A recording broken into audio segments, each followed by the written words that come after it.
Yeah. So we are coming with a force. Yeah. Blessings we are reap and we go it in on.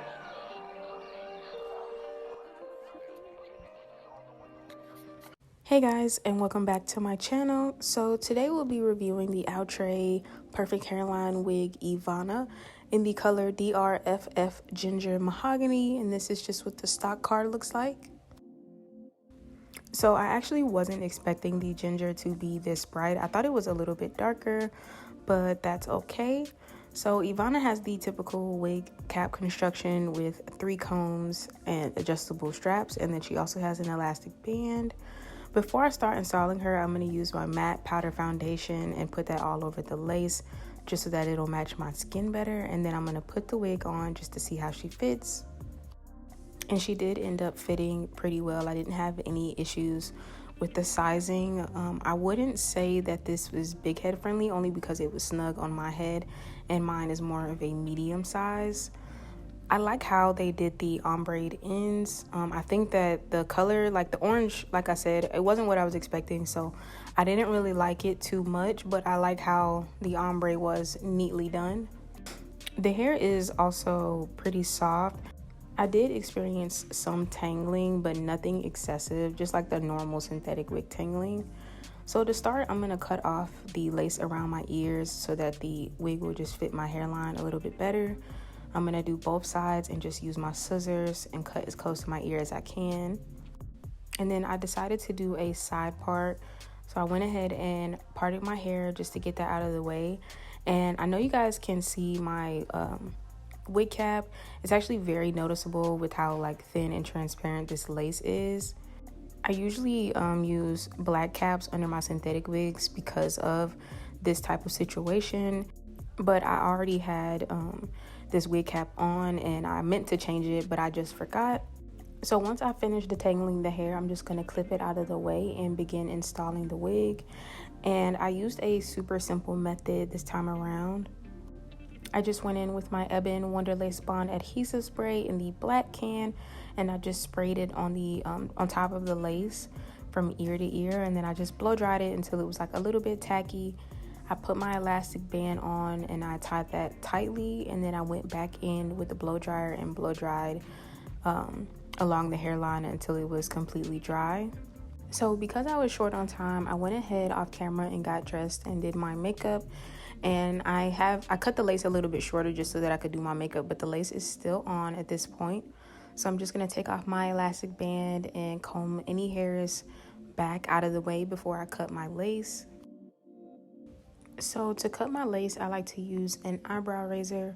So I'm just going to use that razor and I'm just going to cut along the edges of the lace, and I'm going to leave a little bit of extra lace around my hairline where my edges come down lower. This just helps me keep the wig more secure. This is because the lace is still sticking to my skin and I don't cut it too far back to where the wig can potentially lift over the areas where I have like edges that come down lower. So to help me get rid of that white cast around my hairline, I'm just going to go back in and section by section spray that Ebin adhesive spray along my hairline and blow dry it. And I like to use the end of the rat tail comb and like roll the edges of the lace downward to just kind of melt them further. Like I said, I was short on time, so I would recommend after this step to put your elastic band back on and wait for at least 5 to 10 minutes so that it can melt better. I wasn't able to do that, and if you don't have time either, you can also use makeup to blend the lace a little bit better.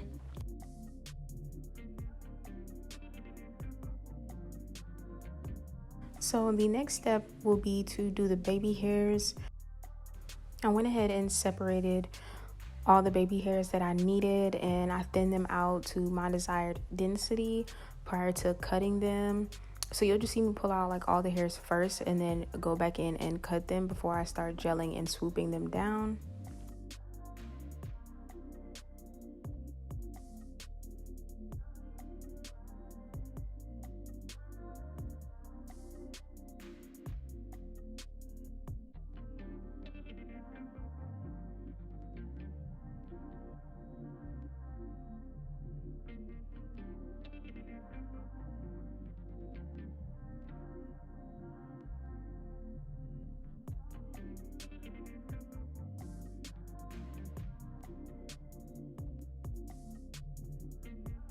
So to mold and gel down my baby hairs, I'm going to use the Wetline Extreme Gel. This is the gel that I use on all of my synthetic wigs when I do my baby hairs. I also use this gel on my human hair wigs. Lately, I've been trying to use mousse more often, but I really like how gel molds my baby hairs. But if you feel like mousse or edge control works better for you, then I would suggest doing that. But I wanted to leave this portion in here just so you can see how I got my baby hairs.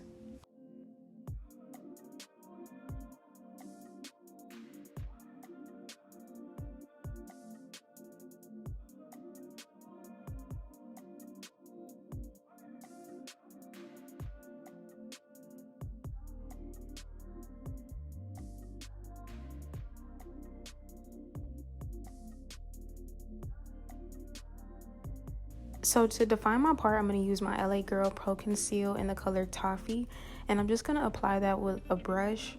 And I did try to mask the fact that you could see my wig cap underneath the lace, but it just was not working. So in the next clip, you'll see me kind of lift the wig up from the back and just slide the wig cap out from the back without messing up the install. Once I was able to slide the wig cap all the way back, it looked so much better, like in my opinion, so much more natural.